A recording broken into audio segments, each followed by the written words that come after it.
buntag tupi. Yahoo! Time check natin guys, anong oras na ba ngayon? Alas 8? Ay, alas 9 na pala. Ayun.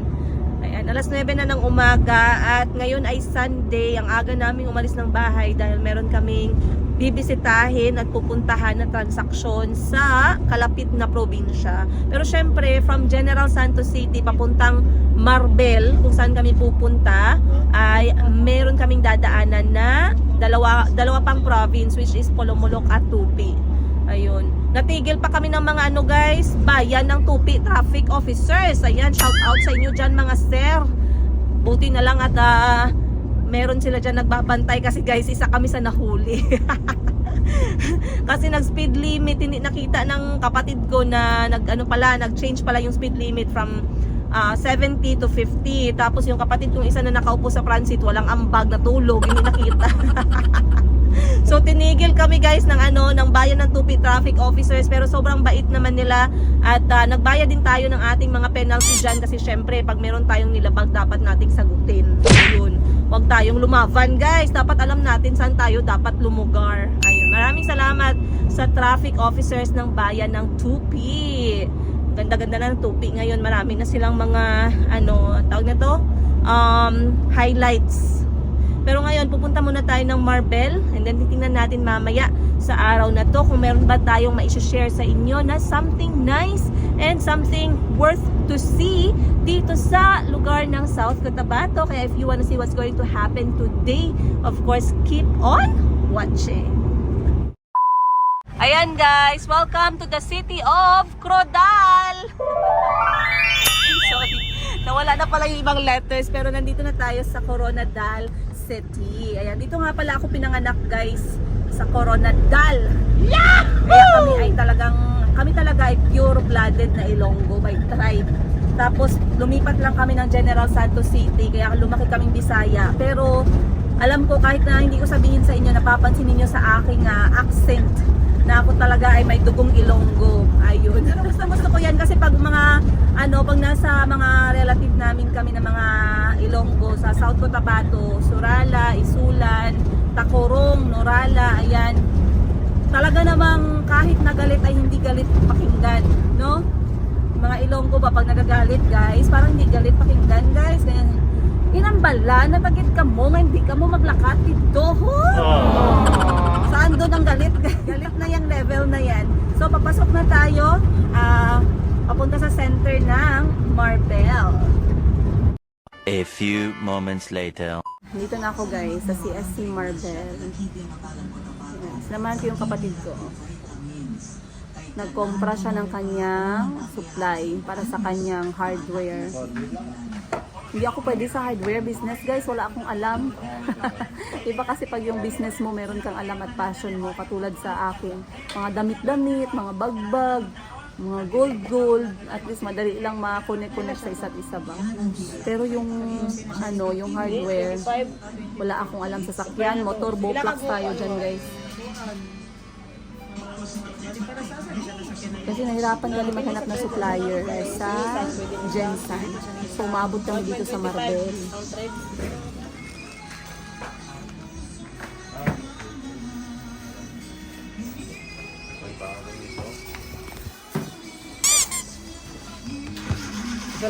Smile on camera tayo guys. Smile, you're on camera daw. Tama naman pag nasa camera tayo, dapat marunong tayo maging photogenic.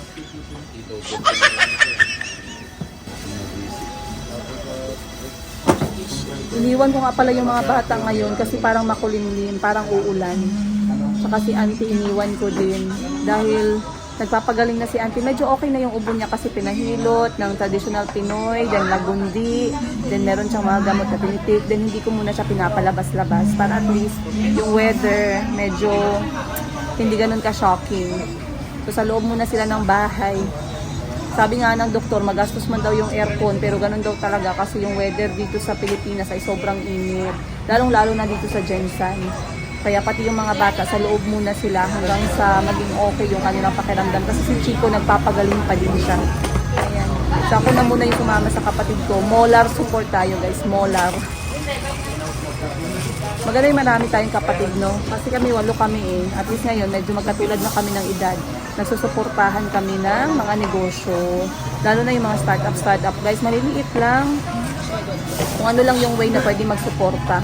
Kasi ako, ang gusto ko sana magkaroon ng maliit na pwesto ng ng mga damit dito sa Jensen. Alam ko marami ng ganun, pero iba pa din kasi kapag meron kang sariling pwesto.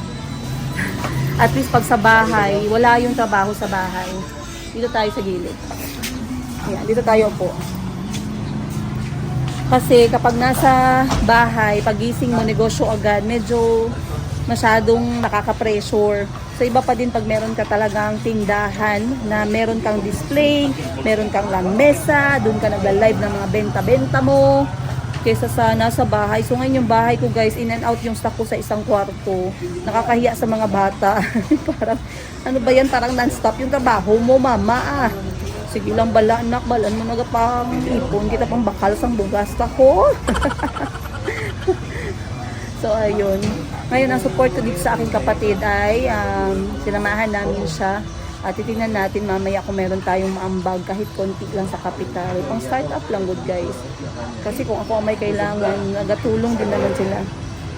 Pag kailangan ko ng pwesto, lahat kami nagtutulungan makahanap ng murang pwesto. Pag kailangan ng pasundo sa bahay kasi wala akong sasakyan o wala akong magmamaneho, andyan sila agad. So, bawi-bawi lang.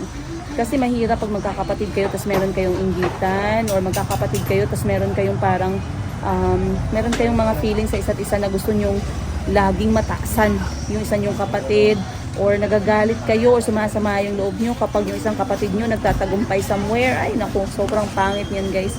Toxic at toxic at very nega sa isang pamilya. Ayun.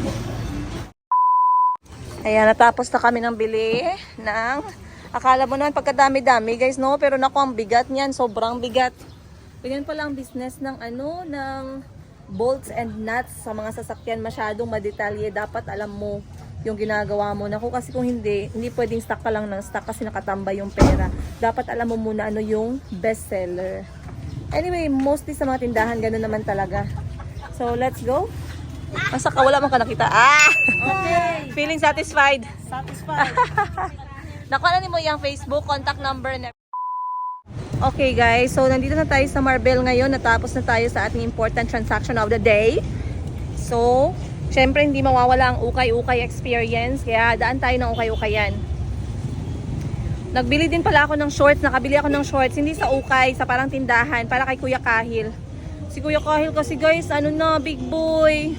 Kailangan niya ng maraming shorts na pang binata. Oy, may binata na talaga ako guys.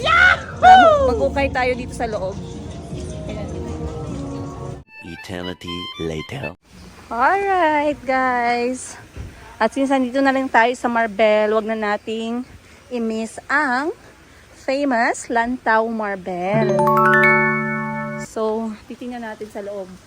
Ano magagawa natin dito. Actually, first time ko palang makapasok ng Lantaw Marbel. Kasi, nung mga younger days natin, taghirap moment. So, wala tayong pangbayad sa mga ganito. Meron silang entrance fee na 30. Meron na siyang kasaling zipline, new veranda spot, at new Pugad chill spot. 6-year-old and below stay free. Okay, first question. Sa mga hindi pa nakapunta ng Lantaw Marbel, kaya ba siyang akyatin ng sasakyan? Kayang-kaya po. Hindi po siya yung talagang grabing paakyat, no? Tapos entrance fee dito, mura lang, hindi masakit sa bolsa. Guys, 30 pesos lang yung binayaran namin kada ulo. Tapos yung mga bata na 6 years old and below free. Ayan, meron silang mga koi fish. So basically, dito sa Lantaw Marbel, meron silang pa-view, accommodation, restaurant, tsaka swimming pool. So let's go look for that restaurant with a view kasi lunchtime na. At naiihi na ang all. Okay, so meron din silang area for kids. Hindi ko dinala yung mga bata talaga guys kasi ang advice ng doktor talagang pagalingin muna sila. So saka na lang sila yung talagang mag-enjoy kapag totally healed na yung kanilang ubo at sipon. Wow! Alright, so meron tayong view ng Marbel. Dito tayo kakain ng ating lunch. Doon tayo sa labas para al fresco. Ay, there's also second floor. Okay, so this is the infamous view of Lantaw Marbel. Sobrang busy. So, pwede na din. Ay, ito pala, merong green area. So, alam ko kapag ka mga pasyalan or mga travel sa Philippines, hindi masyadong pumapasok sa isip natin yung South Cotabato or yung mga area ng Marbel, Tupi, General Santos City. But if you really want to experience the authenticity of the place at gusto mong ma-check kung ano yung may offer ng isang lugar, it's really best to spend like 5 days to 1 week around the area. Sobrang ganda oh. Sana all virgin. Ay. Virgin forest. Ayun. So let's go. We sit downstairs guys kasi medyo mainit. Masarap kumain kapag medyo comfortable. Ano na nga eh. Picture sa Lantaw Marbel. Guys! Dapat dahan-dahan lang tayo. At dahil naka-ukay tayo, nabudol tayo ng 50 na ukay. Ito yung pang-OOTD natin. Wala nang laba-labayan ah. Wala tayong pa-ipokrita ah. Ayan. So ang ganda dito na view. Meron silang human nest. So kunan natin ang picture. Tingnan natin mamaya kung maganda yung labas. Diripod. Ito ang diripod. Ayan na yung may-ari guys, pababa na siya. Yahoo! Eternity later. Alright, lunch na guys. Itong in-order natin, meron tayong sutanghon, chicken, chop suey, hindi mawawala yung gulay. At, look at that you guys. Alam ko, miss na rin to ng mga OFW. Kasama ko ang mga kapatid ko, si Mama. Yan, present. Sarap talaga pag libre guys. Sulit guys, sulit. Okay lang mag-money out, basta laging may money in. So pagkatapos nito, mag-online selling naman tayo. Hindi pwedeng gastos lang ng gastos, guys. Yes, so kain muna tayo dahil alauna na ng hapon. And then, tingnan natin kung meron pa tayong makikitang mga source of income. Pabalik sa Jensen, o diba? Parang lagi namin iniisip source of income. Source of income. Alam nyo guys, yung golden rule, kung sino yung kung sino yung makakatanggap ng bone marrow, siya yung magbabayad. So nung tinabi sa akin ng bone marrow, parang alam ko na, nagets ko na. Di bali worth it naman guys. Kita nyo, bone marrow hanggang Pasko. Ayan, amba. Sarap niyan guys. Oh. Ayan guys, sabay nating kuutin. Sabay nating tanggalin. Wow. Ayan.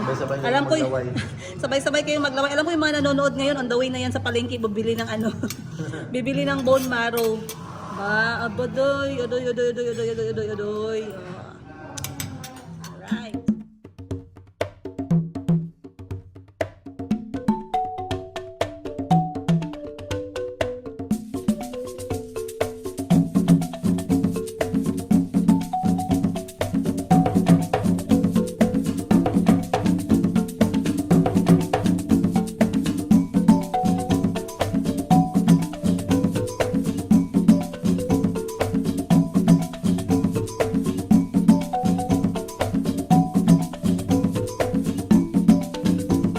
Thousand years later. Yung ang dali lang pababa guys, pero pagpaakyat, kahit katatapos mo lang mag-lunch, pagdating sa taas, gutom ka agad. Ito yung magandang walking. Pag malapit ka ng mga anak kasi talagang full force. Okay lang gutumin tayo sa taas, may tinake out naman kami. Kain lang ng lunch, kain ulit. Ay! Kasi paakyat, oh. Ayan. Hoy!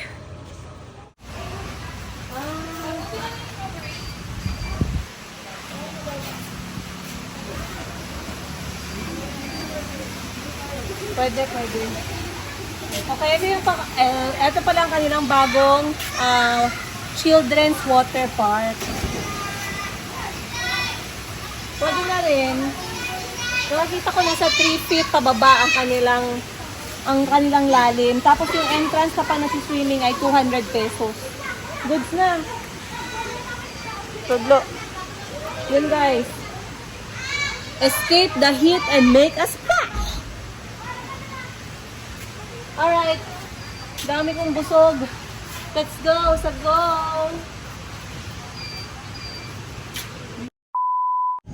Ayun guys, after 1 hour, dumaan na naman kami ng ukay-ukay dito sa Polomolok. And you can see, nakadaan na naman ako ng very cute na sombrero. Ayan, kita nyo naman. 35 pesos lang yan. At nahanapan ko din si Chico ng sobrang cute na sombrero. Kakulay pa. Ito ang kulay ng 2024 Apricot Rush. In na in si Chico dito. Pero in fairness ha, sobrang ganda niya pa. Parang brand new pa siya. Ito naman unique kasi meron siyang patali. Oh, pak. Yan. Pauwi na sana kami guys, pero na-distract na naman kami sa bagong ukay dito. Ay naku, talaga yung mga ukay na yan.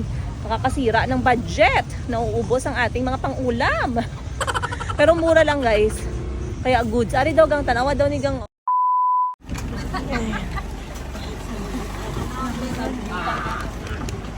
Hello, Rosita. Uy, uy. Ay, nahubo ang pan. Hi. Nahubo iyang pan. Yes. Just remove the dirt. Wow, Chico. Ah.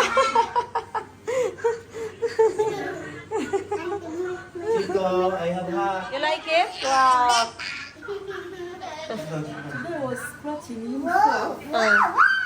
Stop scratching where?